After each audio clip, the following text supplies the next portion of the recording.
Hello and welcome to another episode of Point Click Love.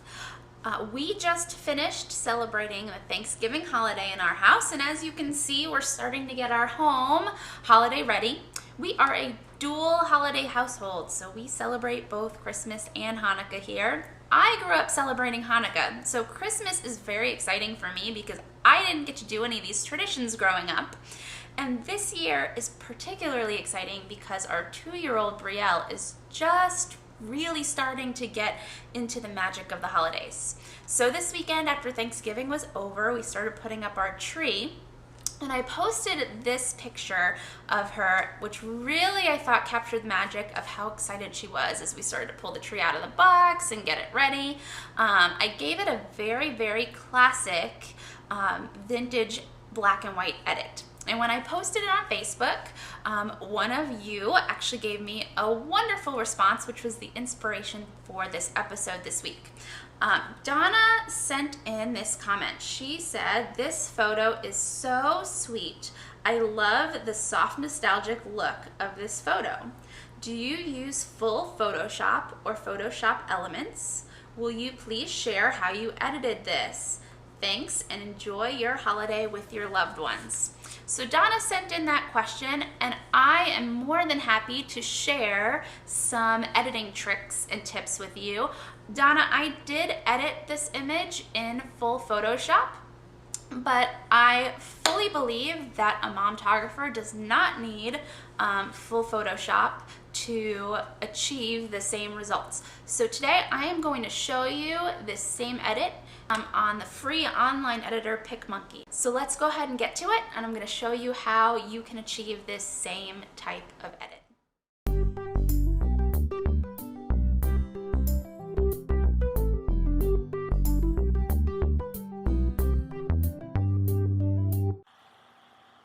Okay, so here we are in PicMonkey, and if you've never been here, their website is www.picmonkey.com, and I've opened up my picture, and the only thing I've done up until this point is I did crop my image. So I went to the crop tool and I centered the image a bit better, but that is the only thing I've done up until this point. To get that really nice vintage black and white tone to the image, this is going to be a 2 or 3 step process depending on what kind of look you want to go for and how vintage you want to go with your image. So to do the black and white edit, I'm going to go to this section right here, our effects. It looks like this little beaker with bubbles coming out of it. And there are a ton of different effects in here, but we are going to stick to a couple of different ones today. The first one you're going to want to use is the black and white. So we're going to click on black and white, and that's going to automatically switch our image tone over to a monotone black and white. And we'll click the apply button to do that. And the next effect we're going to use is one that I never imagined in a million years that I'd use for a really nice classic edit, but it's this Warhol effect right here. And this one may be my new favorite effect. Now I clicked on it and you'll see it did this crazy blue and yellow Warhol effect to my picture, which is not what I'm going to keep. But you can define what colors you want to use for this effect. And I found that if you use grays or browns or white tones, you can really do this neat vintage effect. So I'm going to change my first color to white, and my second color, or your second color, you can kind of play around with what you want.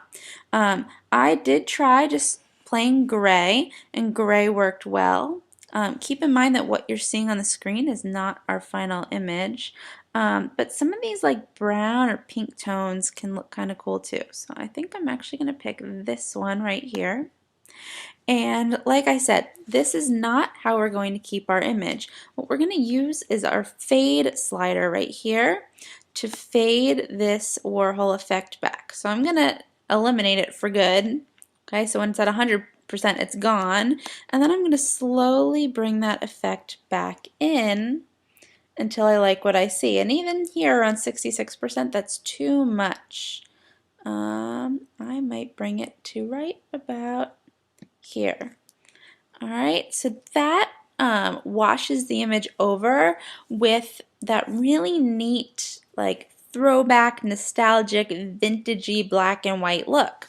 If you decide, I always leave my first color as white, but you can really feel free to play around with that second color until you get a tone. And when you mouse over the color, it will show you preview. So you can play around till you really get a tone that you like. And you could go all sorts of crazy and tint your image in a color, but I'm not going to do that. I'm going to leave mine right here. Okay. Again, you can play around with the percentage, how much of that effect you want, but I think 75% is about where I'm going to keep mine, and then I'm going to say apply.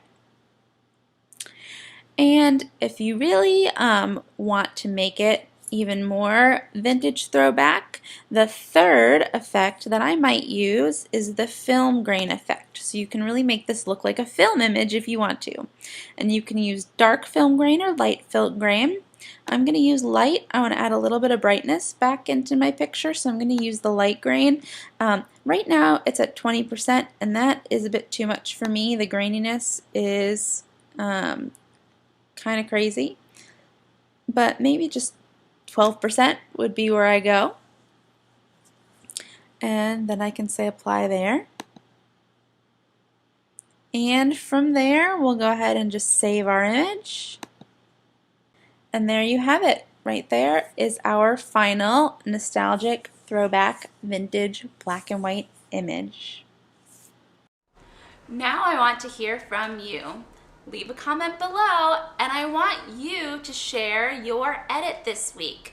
Upload your photo to my Facebook page or to your own online storage, and please share what you do with this editing technique. And for even more photography lessons to nourish your mind, body, and soul, please come visit me at www.berlyyoung.com.